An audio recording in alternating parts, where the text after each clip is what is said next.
Teman-teman di sini pasti tahu terkait hype yang luar biasa ramai pada saat Nothing Phone generasi pertama rilis beberapa waktu yang lalu. Mid-range smartphone dari Nothing ini sukses menciptakan hype di awal peluncurannya. Tapi setelah kita cek harga dan spesifikasi yang dibawa oleh Nothing Phone 1 ini, kok rasanya tidak worth it untuk dibeli ya? Assalamualaikum warahmatullahi wabarakatuh. Jumpa lagi di channel Skutek.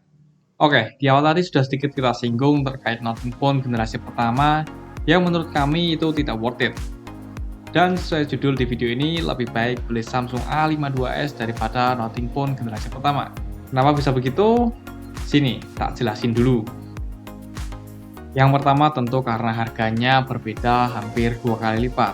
Saat ini A52s bisa teman-teman dapatkan di kisaran 5 juta atau 4 jutaan untuk unit second-nya. Alasan keduanya adalah spesifikasinya. Spesifikasi dari Samsung A52s dan Nothing Phone generasi pertama ini mirip-mirip, dan menurut hemat saya, Samsung A52s lebih unggul dibanding Nothing Phone generasi pertama. Nah, berikut beberapa spesifikasi utama dari kedua smartphone yang mirip. Kedua smartphone ini, baik Nothing Phone maupun Samsung A52s sama-sama memiliki OIS di main kameranya. Chipsetnya sama-sama menggunakan Snapdragon 778G. Untuk sertifikasinya, Samsung A52s memiliki sertifikasi rating IP67, sementara Nothing Phone generasi pertama memiliki sertifikasi rating IP53. Panel yang digunakan di Samsung A52s adalah Super AMOLED, sementara di Nothing Phone generasi pertama menggunakan OLED.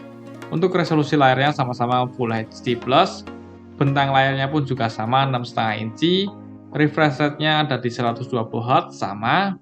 Perbedaannya ada di peak brightness-nya, Samsung A52s ada di 800 nit, sementara Nothing Phone generasi pertama ada di 700 nit. Untuk kamera setup-nya cukup berbeda, si Samsung A52s ada 4 kamera, sementara si Nothing Phone generasi pertama memiliki 2 modul kamera yang beresolusi sama-sama 50 megapiksel.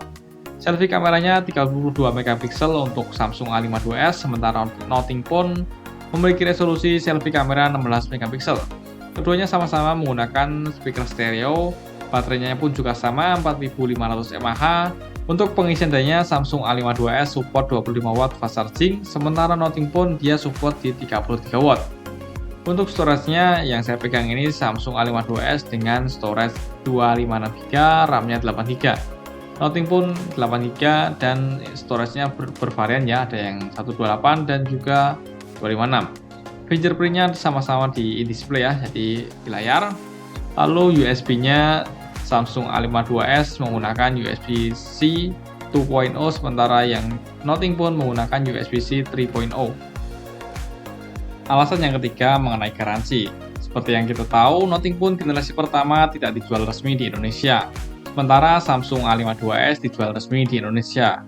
Jadi soal garansi tentu Samsung lebih unggul. Ditambah service center Samsung sudah merata di kota-kota besar yang ada di Indonesia. Alasan keempat adalah soal adapter charger. Yap, di Samsung A52s kita masih dapat adapter charger yang dayanya 15 watt. Sementara di Nothing Phone generasi pertama kita mesti beli adapter chargernya sendiri. Satu poin yang menurut saya jadi daya tarik dari Nothing Phone adalah di desainnya, yang paling membedani alias paling berbeda. Jadi kalau teman-teman ada uang berlebih dan suka dengan desain dari Nothing Phone generasi pertama, yowis, gas saja beli Nothing Phone generasi pertama. Tapi kalau teman-teman budgetnya terbatas, tentu Samsung A52s adalah pilihan terbaik dibanding Nothing Phone. Video untuk alasan membeli Samsung A52s daripada Nothing Phone generasi pertama cukup sampai di sini dulu. Dan di akhir video akan disisipkan beberapa sampel foto dari Samsung A52s. Terima kasih sudah menonton video ini hingga akhir. Jangan lupa like, komen, dan subscribe. Assalamualaikum.